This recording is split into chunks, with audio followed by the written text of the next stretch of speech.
오늘 읽으신 하나님의 말씀입니다. 출애굽기 2장 11절부터 오늘은 22절까지의 말씀입니다. 출애굽기 2장 11절에서 22절까지의 말씀 한 절씩 교독하시겠습니다.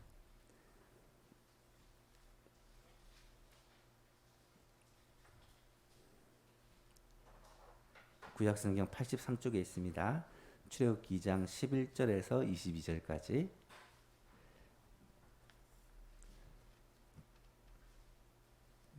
자셨으면 한 절씩 교독합니다. 모세가 장성한 후에 한 번은 자기 형제들에게 나가서 그들이 고되게 노동하는 것을 보더니 어떤 애굽 사람이 한 히브리 사람 곧 자기 형제를 치는 것을 본지라.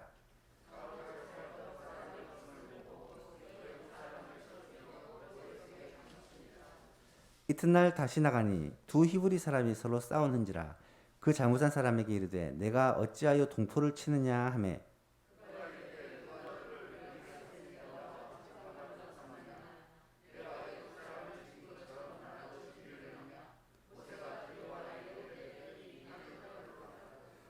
바로가 이 일을 듣고 모세를 죽이고자 하여 찾는지라. 모세가 바로의 낯을 피하여 미디안 땅에 머물며 하루는 우물 곁에 앉았더라.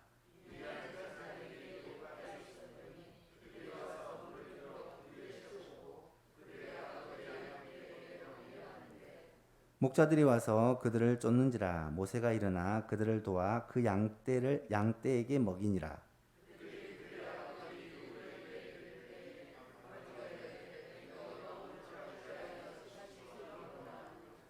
그들이 이르되 한 애굽 사람이 우리를 목자들의 손에서 건져내고 우리를 위하여 물을 길어 양떼에게 먹였나이다.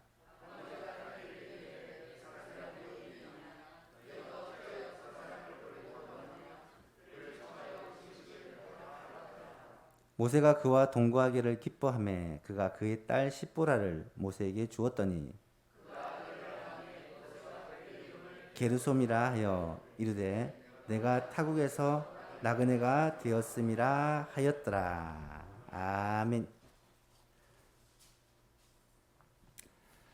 출애굽기 말씀을 계속해서 살펴보고 있습니다. 이 출애굽기는 단순히 야곱의 12아들이 12지파 12아들로 시작된 한 가족이 430년 동안 애굽에서 지내면서 수십만 명 아니 수백만 명이 되는 어마어마한 큰 민족으로 큰 나라로 그렇게 성장하게 됩니다.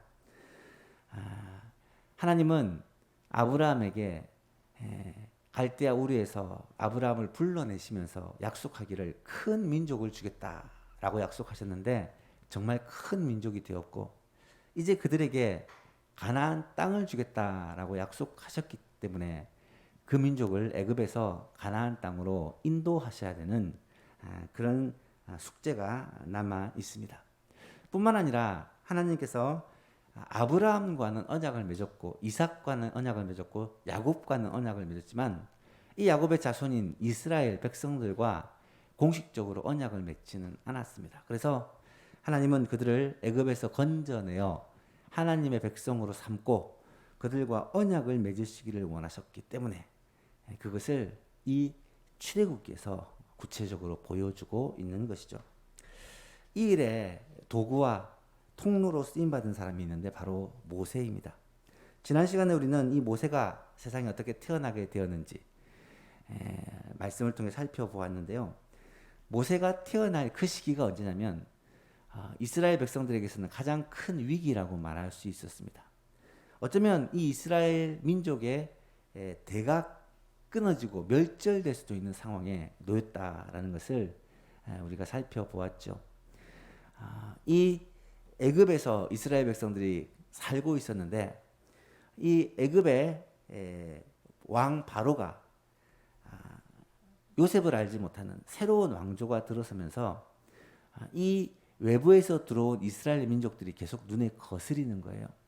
이스라엘 백성들이 너무 번성하고 강성해지자 혹시 이들이 우리 대적과 함께 힘을 합쳐서 우리를 칠까 두려워한 나머지 이들을 어떻게 할까 고민을 합니다. 쫓아 보내려니 이들의 노동력이 너무 아깝고 그래서 이들을 다른 생각을 못하도록 아주 학대하면서 고역을 시키게 되죠. 그래서 이 당시 애굽이 크게 발전을 하게 되는데 이 이스라엘 자손들의 노동력을 사용하여서 엄청난 국가의 그런 중요한 기관을 짓고 또 그렇게 힘으로 삼게 되죠. 그런데 학대하면 할수록 이 이스라엘 백성들은 더 줄어드는 것이 아니라 더 번성하여지는 거예요. 걱정이 계속 되고 있죠. 그래서 어떻게든 이 이스라엘 민족을 좀 견제해야 되겠다, 수를 줄여야 되겠다 생각해서 히브리 산파 시브라와 부하를 불러서 혹시 딸이 태어나거든 살려두고 아들이 태어나거든 죽이라라는 명령을 하게 됩니다. 왕의 명령이 떨어졌는데도요, 시브라와 부하는 그 명령을 두려워하지 않고 하나님을 두려워합니다. 그래서 남자아이도 살리게 되죠. 왕은 그 사실을 알게 되자 이번에는 애굽 땅에 살아가는 모든 이스라엘 자손들에게 직접 명령을 내립니다. 뭐라고 명령합니까? 1장 22절에 보니까 그러므로 바로가 그의 모든 백성에게 명령하여 이르되 아들이 태어나거든 너희는 그를 나일강에 던지고 딸이거든 살려두라. 아들이거든 죽이고 딸이거든 살려두라라는 명령을 애굽에 살고 있는 이스라엘 자손들에게 내리게 돼요. 이런 명령이 떨어진 상황에서 하필 모세가 임신이 된 거예요. 모세는 사실 태어나자마자 나일강에 던져져야 되는 운명을 가진 아이입니다. 그런데 어떻게 되었습니까? 모세의 부모님은 이 모세가 태어나자 들키지 않기에 몰래 석 달 동안이나 모세를 키웁니다. 그리고 더 이상 키울 수 없게 되자, 숨길 수 없게 되자 나일강에 왕의 명령대로 버리는데 그냥 버린 게 아니라 갈대 상자를 만드는데 안팎을 완벽히 칠해서 방수 바구니를 만들고 그 안에 아이를 그렇게 안전하게 넣어가지고 이 바구니가 이 물결에 흘러가 버리지 않도록 왕의 신하들이 목욕하러 나오는 그 물가 갈대숲 사이에다 싹 바구니를 밀어 놓습니다. 여러분, 애굽 공주가 목욕하러 왔다가 그 갈대숲을 발견하고는 가져오라 해서 보니까 히브리인의 아들이 있는 거예요. 그래서 모세는 그 아이를 불쌍히 여기고 자신의 아들로 삼는 그러한 모습이 성경에는 나타나게 되죠. 물론 이 일은 하나님이 하신 일입니다. 하나님께서 계획하시고 하나님께서 다 사람들의 마음을 감동시키시고 움직이셔서 행한 일입니다. 하지만 그 일에 쓰임받은 사람이 있었는데 바로 모세의 부모님이었던 어머니 요게벳과 아버지 아므람이었다는 거예요. 특별히 어머니 요게벳은 이 모든 일에 주도적으로 적극적으로 쓰임을 받는데요. 그가 하나님께 대한 확실한 믿음이 있었기 때문이다 라고 히브리서는 기록을 하고 있죠. 결국 모세는 어머니 요게벳의 품에서 크게 됩니다. 어떻게 해요? 바로의 딸이 모세를 발견하고는 불쌍히 여기고 있었을 때 미리암이 뛰어가서 이 히브리 아이를 위한 히브리인 유모를 제가 알고 있는데 데려다 줄 거예요. 그래. 그래서 모세의 어머니를 데려오게 되고 바로의 딸은 모세의 어머니 요게벳에게 이 모세를 맡기면서 젖을 먹여 키우라. 그러면 내가 싹쓸 주겠다라고 맡기게 되어지죠. 그래서 요게벳은 자신의 아들을 젖을 먹여 키우는데 왕비로부터 왕의 딸로부터 싹쓸 받으면서 그렇게 자기 아들을 키우게 되고요.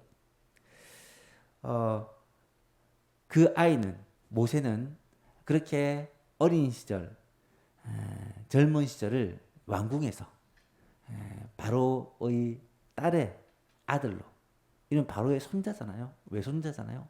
그렇게 자라나게 됩니다. 40세가 될 때까지는 이 애굽의 왕궁에서 호화로운 생활과 최고의 교육을 받으면서 그렇게 특권을 누리고 살았는데 모세가 40세 되었을 때에 그의 인생을 바꾸는 한 가지 특별한 일이 생겨나게 되죠. 오늘 본문 내용을 보시면 모세가 장성한 후에 이때가 40세라고 히브리서는 기록을 합니다. 사도행전에 스데반이 이때 모세의 나이가 40세라고 기록을 하죠. 장성한 후에 한 번은 자기 형제들에게 나가서 그들이 고되게 노동하는 것을 보더니 어떤 애굽 사람이 한 히브리 사람 곧 자기 형제를 치고 있는 거예요. 아마 무슨 이유에서인지 일방적으로 폭행을 당한 것 같습니다. 좌우를 살펴보니 사람이 없음을 보고 모세가 이 애굽 사람을 쳐서 죽이고 모래에다가 그냥 덮어버립니다. 이튿날 또 나가보니까 이번에는 히브리 사람끼리 서로 다투고 있는 거예요. 그래서 모세가 볼 때 더 잘못한 사람한테 가서 아니 왜 같은 민족끼리 이렇게 서로 다투고 있느냐 라고 얘기하니까 그 히브리 사람이 말하기를 어제는 애굽 사람을 쳐 죽이더니 이제는 우리를 치려 하느냐 누가 너를 우리의 재판장으로 삼았느냐 이렇게 말을 하는 거예요. 이 말은 이 모세가 애굽 사람을 쳐 죽였다는 이 사실이 벌써 소문이 났다는 말이고 그 소문이 결국 바로에게까지 들어가서 바로는 모세를 죽이기 위해 찾습니다. 모세가 바로의 낯을 피하여 도망하여 미디안 땅에 이르는 장면이 본문에 나타나죠. 여러분 모세에게 이런 일이 일어났다. 왜 이런 일이 일어났을까? 모세는 왜 갑자기 40살 장성했을 때 이런 모세 인생에 큰 변화가 일어났을까? 이것은 하나님이 하시는 일이다라는 것을 우리는 잘 알고 있습니다. 여러분, 제가 요즘에 간증을 좀 이것저것을 좀 듣게 되는데요. 주님을 만나고 인생이 바뀐 사람의 간증을 들어보면 거의 공통점이 있더라고요. 그게 뭐냐면 자신이 자신의 인생을 살았는데 자신의 힘과 자신의 선택과 자신의 노력으로 살아온 게 아니라 하나님께서 자신의 삶을 인도하셨다는 것을 깨닫게 된 거예요. 그게 신앙이더라고요. 그게 간증이더라고요. 지나고 보니까 지날 때는 몰랐는데 내가 막 노력도 하고 또 내가 그 일을 헤쳐나갔는데 지나고 보니까 이게 하나님의 인도하심이었구나. 하나님께서 내 인생에 간섭하시고 내 인생 가운데 친히 간섭하셔서 나를 이곳까지 이끌어 주셨구나 라는 것을 깨닫게 된다는 거예요. 그래서 오늘 본문도 사실은 모세가 그리고 사실은 모세가 실수하고 또 도망하고 한 이 모든 사건이 하나님의 인도하심이요 하나님의 훈련이다라는 사실을 깨닫고 이 하나님의 관점으로 이 사건들을 한번 생각해 보았으면 좋겠습니다. 그래서 오늘 설교의 제목을 모세를 훈련시키시는 하나님이라고 그렇게 붙여봅니다. 그렇다면 모세를 훈련시키기 위해서 하나님께서 하신 일이 무엇이었느냐 세 가지 정도를 살펴보았으면 좋겠는데요. 첫 번째가 하나님은 모세가 최고의 환경에 살면서도 하나님을 잊지 않도록 했다라는 거예요. 이집트는요, 이 당시 최고의 전성기를 누리는 18왕조입니다. 18왕조 이때는 이집트가 전 세계의 패자가 되었던 그런 때라고 말할 수가 있습니다. 모세는 그 최고로 잘 나가는 왕궁의 왕의 외손자로서 정말 호화로운 생활을 누렸을 것이고 또 최고의 교육을 받았을 것이고 또 좋은 것은 다 먹었을 것이고 필요한 모든 것들은 공급받으며 부족함 없는 삶을 살았을 것입니다. 그런데 이 모세에게는요 하나님 여호와 하나님께 대한 신앙이 분명히 있었다는 것을 우리는 발견하게 됩니다.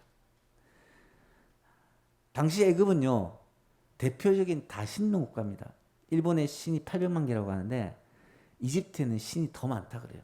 그 정도로 많은 신을 섬기는 다실론 국가고 온갖 우상들이 난무하던 나라고 또 고대 이집트의 문명을 아실 겁니다. 그런 문명이 꽃피우던 굉장히 어떻게 보면 세속적으로 앞서 나간 나라예요. 그곳에서 모세는 하나님을 섬기는 하나님을 경외하는 신앙을 가지고 있었다는 거예요. 어떻게 그것을 알 수 있을까? 히브리서 11장은 구약을 해석할 때 굉장히 중요한 하나의 지표가 됩니다. 구약의 신앙 선배들의 믿음에 대해서 그렇게 정리를 하면서 이 모세의 믿음을 이렇게 얘기를 해요. 믿음으로 모세는 장성하여 바로의 공주의 아들이라 칭함받기를 거절하고 도리어 하나님의 백성과 함께 고난받기를 잠시 죄악의 낙을 누리는 것보다 더 좋아하고 그리스도를 위하여 받는 수모를 애굽의 모든 보화보다 더 큰 재물로 여겼으니 이는 상 주심을 바라봅니다. 라고 기록을 합니다. 여러분 모세는요 분명히 하나님께 대한 신앙이 있었고 하나님께 대한 믿음이 있었다는 것을 우리는 알 수가 있습니다. 여러분 오늘 본문을 읽어보니까 모세가 애굽을 떠나게 된 이유가 히브리서에서 말한 것처럼 하나님의 백성과 함께 고난받는 것을 바로의 궁에서 호화호식하고 마음대로 누리고 그렇게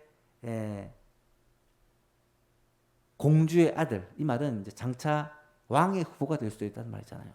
그 정도로 대단한 삶을 살았던 이 모세가 하나님을 경외하고 하나님을 섬기는 사람이었다. 그렇게 기록을 하는데 오늘 본문을 보시면 모세가 애굽 사람을 쳐 죽임으로 말미암아 죄인이 되어지고 바로가 모세를 죽이려 했기 때문에 모세가 도망할 수밖에 없었다라는 이 말로 이해가 되죠. 어떻게 보면 히브리서의 이 말씀과 오늘 읽은 출애굽기 말씀과 조금 잘 맞지 않는 것처럼 보입니다. 어떻게 이것을 우리는 이해를 해야 될까요?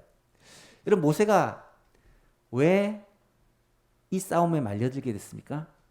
모세가 장성하여 어른이 되었을 때 자기 백성을 돌아보는 마음이 생긴 거예요. 자기 백성 이스라엘 자손들을 돌아보다 보니까 애굽 사람들이 이스라엘 사람들을 멸시하고 괴롭히고 폭력을 가하고 있는 거예요. 그래서 의분에 사로잡혀 그 애굽 사람을 쳐서 죽여버립니다. 여러분 모세가 왜 갑자기 이스라엘 자손을 돌아볼 마음이 생겼을까? 그것은 모세가 어릴 때 어머님으로부터 받았던 그 교육이 확실했기 때문이 아닐까 우리는 생각해 볼 수가 있습니다. 물론 오늘 본문에 기록된 이 사건이 역사적인 사건임이 분명합니다. 모세가 애굽 사람을 쳐 죽임으로 도망할 수밖에 없었던 것이죠. 그런데 이 모세에게는 자기 민족에 대한 특별한 마음이 있었고 이 특별한 마음을 가진 이유가 뭐냐? 어릴 적에 어머니로부터 들었던 그 신앙이 그의 마음에 있었기 때문에 하나님의 백성 이스라엘에 대한 특별한 마음을 가지고 있었기 때문이라는 것이죠. 스데반은 이에 대해서 이렇게 기록을 해요. 스데반의 설교는요. 이스라엘 역사를 쭉 리뷰를 하거든요. 그 중에 모세에 관한 얘기를 길게 합니다. 그 중에 이런 말씀이 있습니다. 모세가 애굽 사람의 모든 지혜를 배워 그의 말과 하는 일이 능하였다.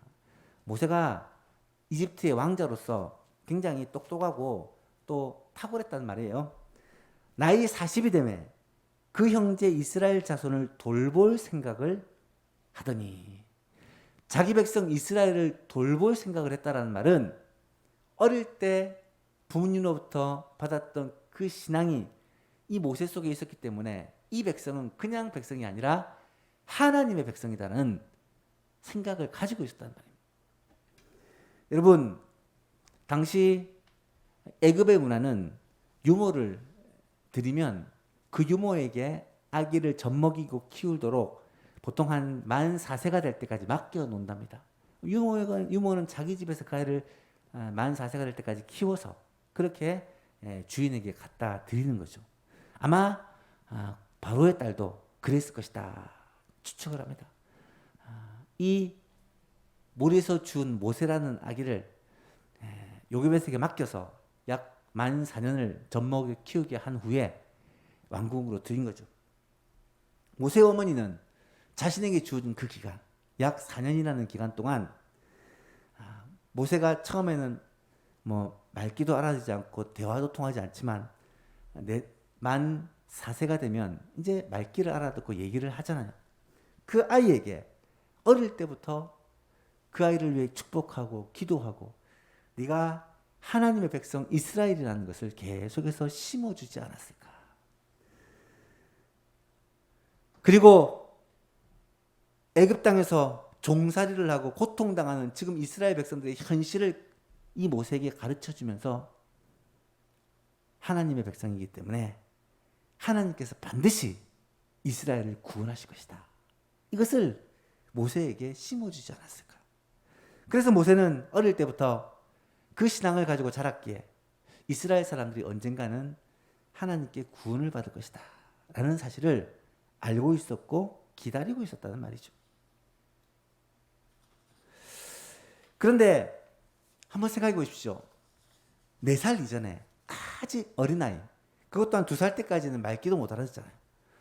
그 어린 나이에 한 1, 2년 정도 그런 신앙의 교육을 했다고 과연 그 아이가 평생 그렇게 신앙을 마음에 품고 나이 40이 되어서 어른이 될 때까지 유대인들은 아예 만나지를 못하고 애굽의 왕국에서 애굽의 교육과 애굽의 문화와 애굽의 종교를 배웠는데 그 신앙이 변치 않고 40살 성인이 될 때까지 그대로 이어졌을까? 궁금하지 않습니까? 만약에 그랬다면 어떻게 그 믿음이 모세의 마음속에 있을 수 있었을까?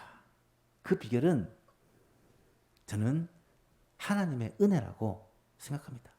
하나님께서 모세에게 그렇게 역사하신 거예요. 하나님께서 어머니의 기도, 아버지의 기도, 어릴 때부터 심겼던 어머니의 그 말씀, 그리고 모세에게 하나님께서 세우신 그 계획과 꿈 때문에 모세에게 하나님이 은혜를 베푸사 모세의 마음속에 그 신앙이 사라지거나 식지 않도록 인도해 주셨다는 거예요. 그래서 히브리서에서는 그 모세의 믿음에 대해서 뭐라고 얘기하냐.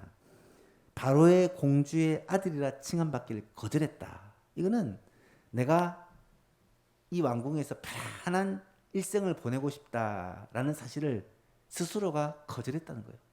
나는 차라리 우리 민족과 함께 고난을 받을래 선택을 했다는 말이에요. 또 하나님과 하나님의 백성과 함께 고난받는 것을 죄악의 낙을 누리는 것. 애굽의 왕국에서 내가 하고 싶은 거 다 하고 그렇게 낙을 누리는 것보다 더 좋아했다. 뿐만 아니라 그리스도를 위하여 받는 수모를, 여러분 이 모세 당시에는 그리스도라는 구체적인 개념이 없었지만 아시죠? 구약에서 하나님은 끊임없이 그리스도를 바라보도록 모형과 그림자를 보내어 주신 거예요. 모세도 사실은 그리스도의 상징입니다. 그 말은 예수 그리스도께서 자기 백성을 구원하실 것이라는 그 하나님의 구원의 역사를 바라보았고 그것을 애굽의 모든 보화보다 더 소중히 여겼다. 왜냐하면 이 땅에서 누리는 그 짧은 행복이 아니라 영원한 하나님의 나라에서 누리게 될 영원한 행복, 주님이 주실 상을 바라보았기 때문이라는 거예요. 이처럼 모세는 왕궁에서 자라면서 40년을 그 애굽의 최고의 위치에 있으면서도 하나님께 대한 신앙, 여호와께 대한 그 믿음을 잃지 않았다는 거예요. 저는 이게 참 하나님의 은혜다라고 생각될 수밖에 없는 거죠. 여러분 40세가 되었을 때 모세는 이미 애굽의 최고의 교육을 받았을 것이고 신체적으로는 최고로 건강할 나이고 거기다 많은 지식과 또 인격과 실력과 모든 것을 다 갖춘 하나님의 구원 역사를 이루기에 최고로 적합한 사람이 된 거예요. 그런데 놀라운 사실은 하나님은 최고의 전성기의 모세를 사용하지 않으셨다는 거예요. 가장 힘있고 가장 지혜롭고 가장 능력있고 애굽 왕 앞에서 당당하게 이야기할 수 있는 그 모세를 사용하지 않고 오히려 그 모세가 철저히 실패하고 철저히 무너지고 40년이나 세월을 허송세월로 보내는 모세를 가장 낮은 자리까지 낮추시는 작업을 하신 후에야 모세를 사용하셨다는 거예요. 여러분, 그래서 모세에게 역사하셨던 하나님, 첫 번째는 이 모세를 40세 때까지 신앙이 잊어버리지 않도록 그 신앙을 지켜주신 하나님이라고 말씀드렸고요. 두 번째는 하나님은 모세가 실패했음에도 불구하고 그를 버린 것이 아니라 오히려 계속하여 은혜를 베푸시고 계시다. 모세가 오늘 본문에 실패하는 장면이 나타납니다. 모세에게는 분명히 하나님께 대한 믿음이 있었지만 그 믿음을 행함에 있어서 자기의 생각이 앞섰던 것 같아요. 스데반은 이 모세가 한 행동을 이렇게 해석을 합니다. 한 사람이 원통한 일 당함을 보고 보호하여 압제받는 자를 위하여 원수를 갚아 애굽 사람을 쳐 죽인지라. 자기 백성이 억울한 일을 당한 걸 보고 내가 원수를 갚겠다 하고 애굽 사람을 쳐 죽였다는 거예요. 그는 그의 형제들은 이스라엘 사람들을 말합니다. 이스라엘 사람들이 하나님이 자기 손을 통하여 구원해 주시는 것을 깨달으리라고 생각하였으나 그들은 깨닫지 못하였다. 여러분, 자신은 지금 자기 나름대로 이스라엘 백성을 구원하기 위한 출발을 한 거예요. 그리고 이스라엘 백성들은 그것을 깨달으리라고 기대했지만 그렇지 않았다는 것입니다. 무슨 말입니까? 선한 동기가 있었지만 그가 택한 방법이 잘못되었다는 것입니다. 그런데요, 아무리 내게 선한 의도가 있었다 할지라도 그 한 행동이 잘못되었을 경우에 사람들은 내의 선한 의도를 보는 것이 아니라 잘못된 행동을 보게 되어 있습니다. 그렇지 않습니까? 결국 모세는 실패자가 되고 맙니다. 최고의 권력자가 하루아침에 가장 외로운 그런 무기력한 사람이 되고 맙니다. 이집트의 왕자였던 자가 졸지에 목숨을 위해 도망해야 되는 도망자의 신세가 되고 마는 거죠. 애굽에서 미디안까지 거리는 굉장히 먼 거리입니다. 직선거리만 해도 500km가 넘는다고 하니까 걸어서 도망했다면 아마 거의 수십 일이 걸렸을 거예요. 그렇게 먼 거리를 정처 없이 걷다가 어느 미디안 어떤 마을에 우물이 있는 것을 보고 지쳐서 그 앞에 앉습니다. 오늘 보면 16절에 보니까 미디안 제사장에게는 7딸이 있었는데 그들이 와서 물을 길어 구유에 채우고 그들의 아버지의 양떼에게 먹이려 하는데 목자들이 와서 그들을 쫓는지라. 목자들은 남자 목자들이겠죠. 힘센 목자들이 와서 이 이드로의 딸 르우엘의 딸을 쫓아내는 거예요. 내가 먼저 물을 먹이겠다. 이때 모세가 일어나 그들을 도와 그 양떼에게 먹였다. 모세가 괴롭히는 사람에게 그러지 말라. 먼저 온 사람이 이들이다. 라면서 먹도록 했다는 거예요. 그렇게 순적하게 양떼에게 물을 먹이고 돌아오니까 아버지 루엘이 그들에게 말하기를 오늘은 어찌하여 이같이 빨리 왔느냐. 한 애굽 사람이 우리를 목자의 손에서 건져내고 우리를 위하여 물을 길어 양떼에게 먹였습니다. 우리에게 친절을 베풀어서 이렇게 빨리 올 수 있었습니다. 그랬더니 루엘이 그 사람이 어디 있느냐. 너희가 어찌하여 그 사람을 버리고 혼자 왔느냐. 그를 청하여 음식을 대접하고 그를 극진히 모셔라. 그렇게 모세를 데려왔더니 모세가 갈 곳이 없는 방랑자라는 걸 알게 되고 그러면 우리 집에서 함께 머물자 하게 되었고 모세가 아직 결혼을 하지 않았다는 것을 알고 자기 딸인 십보라를 아내를 주어 그렇게 이 집의 사위가 되게 하는 것을 보게 됩니다. 그렇게 미디안에 정착을 하고 결혼도 하고 게르솜이라는 자녀까지 낳게 되었죠. 22절에 보니까 그가 아들을 낳음에 모세가 이름을 게르솜이라고 하는데 이 게르솜 뜻이 뭐냐면 내가 타국에서 나그네가 되었다라는 말입니다. 여러분, 내가 타국에서 나그네가 되었다라는 말은 무슨 의미일까요? 사실 얼마 전까지 모세는 이집트의 왕자였잖아요. 최고의 권력과 힘을 가진 가장 많은 것들을 누리는 사람이었는데 이제는 왕의 원수가 되어 목숨을 위해 도망하여 이제는 정말 아무것도 할 수 없는 그런 비참한 처지에 이르게 됐잖아요. 자신의 무기력함, 자신의 비참한 상황을 그렇게 이야기를 하면서 내가 이방에서 객이 되었다. 한편으로는 하나님께서 이렇게 방황하는 나에게 이들의 딸들을 만나게 하시고 내가 친절을 베풀게 하시고 그래서 그 집에서 머물 수 있도록 머물 곳도 허락해 주시고 게다가 그곳에서 결혼하고 자녀까지 낳게 되었다. 하나님의 이 나그네 된 나를 향한 하나님의 돌보심을 기억하며 게르솜이라고 지었던 거예요. 여러분, 인생은 한 번의 실패로 끝나는 것이 아닙니다. 실패는 누구나 할 수 있지만 그 실패를 통하여 배우는 실패를 성공의 어머니로 삼는 사람이 있는가 하면 그 실패를 통해서 완전히 망하게 되는 사람이 있다는 거예요. 따라서 실패를 하느냐가 중요한 게 아니라 자신의 실수를 어떻게 극복하고 보완하느냐 이것을 디딤돌 삼아 어떻게 성장하느냐 이것이 훨씬 중요하다는 것을 우리는 아셔야 됩니다. 왜냐하면 실패한 자에게는 베푸시는 하나님의 은혜가 있거든요. 바로 모세는 실패한 자에게 베푸시는 은혜를 맛보았고 그 장인 이드로의 집에서 그렇게 40년이라는 세월을 그렇게 보내게 됩니다. 마지막 세 번째로 하나님은 모세를 실패의 자리에 놓아둔 것이 아니라 실패의 자리에서 일으켜서 위대한 지도자로 훈련시키셨다라는 것입니다.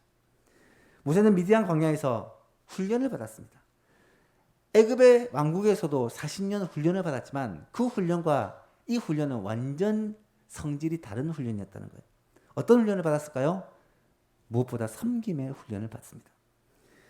여러분 생각해 보십시오. 이드로라는 르우엘이라는 같은 사람이에요. 이 미디안 제사장 우리가 아는 그 제사장과는 좀 다릅니다. 그냥 유력자라는 그런 의미입니다. 이 르우엘의 7딸이 있다는 말은 아들이 없다는 말이에요. 7딸만 있는 그 집안에서 이 모세가 오늘날로 얘기하면 붙여 사는 거 대릴 사회라고 합니까? 집도 없고 뭐 그 장인의 집에 그냥 들어가 사는 거예요. 그리고 자기 재산도 없어서 장인의 양떼를 자신이 대신 치는 거예요.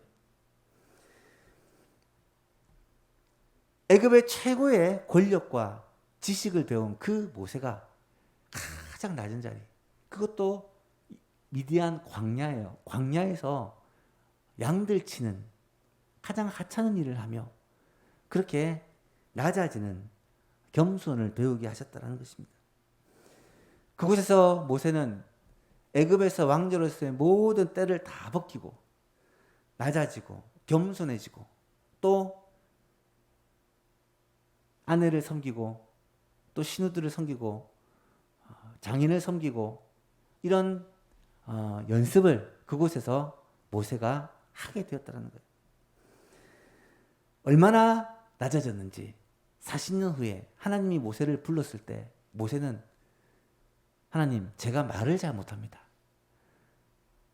말을 잘 못하는 거 알지 않습니까? 이 말은요, 아마 그렇게 말 잘하고 똑똑했던 모세가 40년 동안 말도 제대로 못하는 사람이 되었다는 말이고요. 그렇게 유창하게 구사했던 애굽어를 아마 이 40년 동안 다 잃어버리지 않았을까라고 추측해 볼 수가 있습니다. 하나님께서 낮추신 거예요. 낮아지게 하신 거예요. 이거는 모세만 그렇게 하신 것이 아니라 하나님께서는 다윗도 그렇게 하셨고 바울도 그렇게 하셨고 예수님도 그렇게 하셨다는 걸 우리는 알고 있습니다. 두 번째 훈련이 있습니다. 광야 생활과 광야 길의 훈련을 그곳에서 받게 됩니다.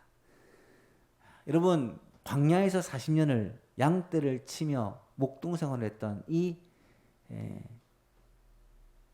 모세는 호렙산에까지 가서 하나님을 만납니다. 호렙산은 신의 산이죠. 이 말은 미디안의 전 지역을, 이 신의 광야 전 지역을 아마 양떼를 몰고 다녔다라는 것을 의미하는 것입니다. 놀라운 사실은 모세가 애굽에 가서 백성들을 이끌고 나와 가나안 땅에 들어가기 위해 택한 이 코스가 자신의 주 무대였던 그 신의 광야였다는 거예요. 호렙산이었다는 거예요.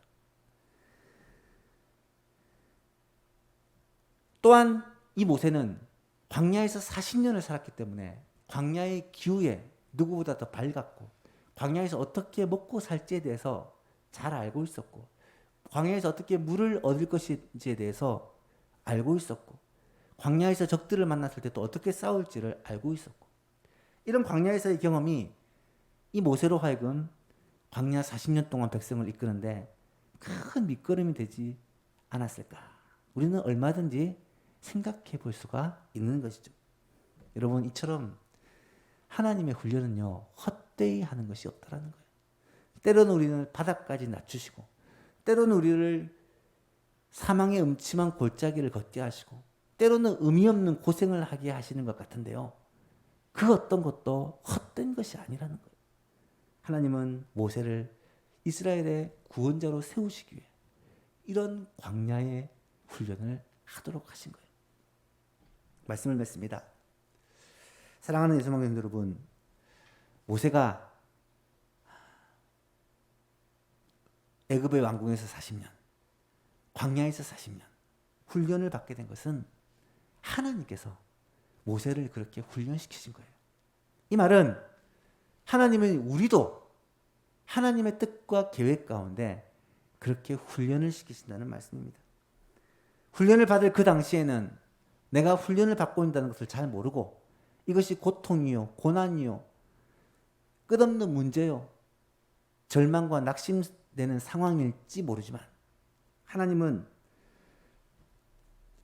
당신의 뜻과 섭리를 가지고 우리를 다듬으시고 성숙하게 하시고 인도하셔서 하나님이 원하시는 사람으로 만들어 가고 있다는 거예요. 그 은혜의 손길을 우리가 깨달을 수 있어야 한다는 것입니다. 특히 그렇게 힘든 훈련의 순간에도 하나님 우리를 찾아오십니다. 위로해 주십니다. 힘을 주십니다. 감당할 수 있는 능력을 주세요. 오늘 본문에 모세에게 하나님은 장인 이드로를 붙여주셨고, 아내를 주셨고, 자식을 주셨고, 또 야곱이 형을 피해 도망할 때 하나님은 베델에서 사닥다리의 환상을 통해 하나님이 너와 함께한다라는 사실을 환상으로 보여주셨고, 베드로가 예수님을 부인하고 낙심하여 좌절하여 물고기를 잡고 있을 때 예수님은 베드로에게 찾아가셔서 3번이나 내가 나를 사랑하느냐 물으심으로 이 베드로를 회복시키시고 새로운 사명을 맡겨주셨잖아요. 다윗도 마찬가지입니다. 바울도 마찬가지고요. 하나님의 사람이 훈련받을 그 고난의 순간, 어려움의 순간, 특히 바울 같은 경우는 아라비아 사막에서 3년 동안 그렇게 훈련을 받고 있었는데, 그때 하나님은 가히 사람이 경험할 수 없는 그런 하늘의 신령한 것들을 보여주심으로 이 바울로 하여금 하나님을 깊이 만나고 그리스도에 대해 깊이 깨닫게 하는 은혜를 베풀어 주셨다는 거예요. 사랑하는 예수님의 여러분, 우리들에게도요, 고난과 환난은 하나님의 훈련이요, 하나님을 더 깊이 알아가는 순간이요, 하나님의 위로와 도우심의 손길을 체험할 수 있는 그런 기회라는 사실입니다. 혹시 지금 모세가 당하는 이 어려움을 여러분도 당하고 있지는 않습니까? 광야의 생활을 여러분도 경험하고 있지는 않습니까? 가장 높은 자리에서 가장 낮은 자리까지 곤두박질 쳐본 경험이 있지는 않습니까? 여러분, 이 훈련이 우리의 눈에는 너무나도 힘든 고생일지 모르지만 하나님의 섭리 가운데 모든 것을 합력하여 선을 이루시고 우리를 성숙하게 하시고 훈련하여서 하나님의 뜻을 이루게 하시는 하나님의 축복이다. 하나님의 형통의 복이다. 라는 사실을 깨닫고 믿음으로 주님을 바라볼 수 있는 예소망 모든 가족들이 될 수 있기를 주님의 이름으로 축복합니다.